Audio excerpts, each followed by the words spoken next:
की बात है, चंपकपुर गांव में सोनू और मोनू नामक दो भाई रहा करते थे। सोनू और मोनू का कपड़े का बिजनेस था। वो डेली दुकान जाते थे और वहाँ काम करते थे। और उनकी पत्नियां रिद्धिमा और खुशी थी।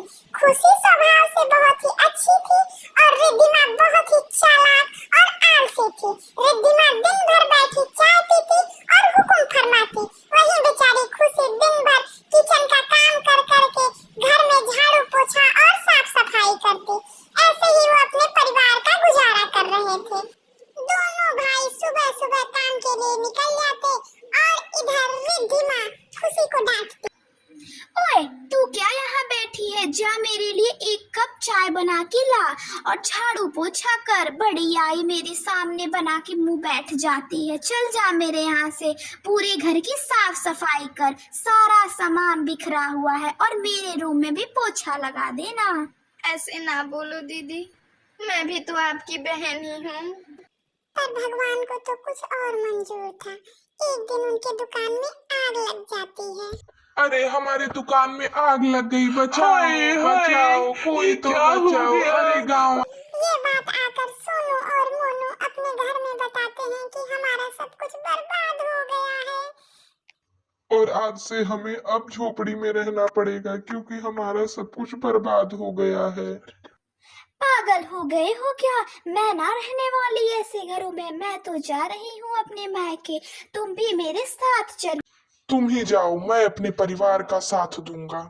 ये कहकर रिद्धिमा घर छोड़कर चली जाती है और उनका पूरा परिवार रोड पर आ जाता है।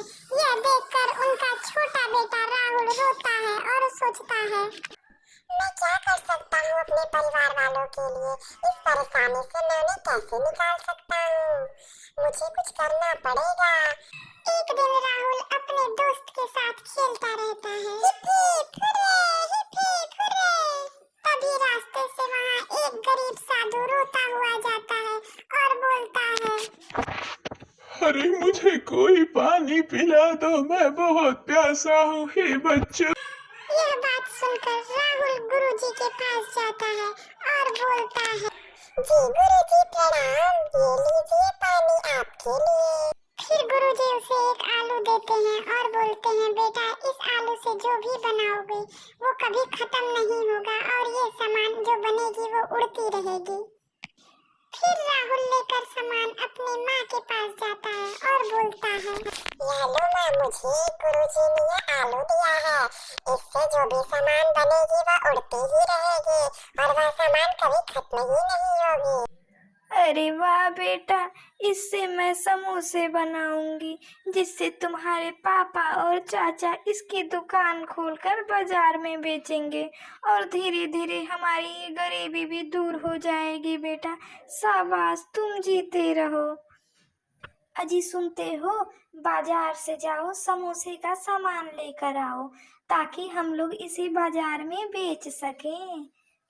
ये देखते वो समोसे की दुकान खोल देते हैं और धीरे धीरे वो समोसा बनाते हैं और उड़ता हुआ वो समोसा सबके घर जा पहुंचता है। धीरे धीरे वो समोसा पूरे गांव में मशहूर हो जाता है और स्कूल के बच्चे उसे खरीदते खाते खेलते हुए जाते हैं। किसी को बाहर जाना नहीं पड़ता और समोसा झट से बाहर पहुंच जाता है। धीरे धीरे वो बड़ी दुकान खोल देते हैं। आओ रे, उड़ते समोसे खाओ रे। ऐसे ही करते करते एक दिन वो बहुत बड़े आदमी बन जाते हैं और फिर रिद्धिमा घर वापस आती है। मुझे माफ कर दो, मैंने बहुत बड़ी भूल कर दी। अब हम मिलजुल कर रहेंगे, आप लोग भी हमारे परिवार की तरह। मुझे माफ करो। फिर सब लोग रिद्धिमा को अपने घर में वापस बुला लेते हैं और पूरा परिवार हंसी खुशी रहने लगता है।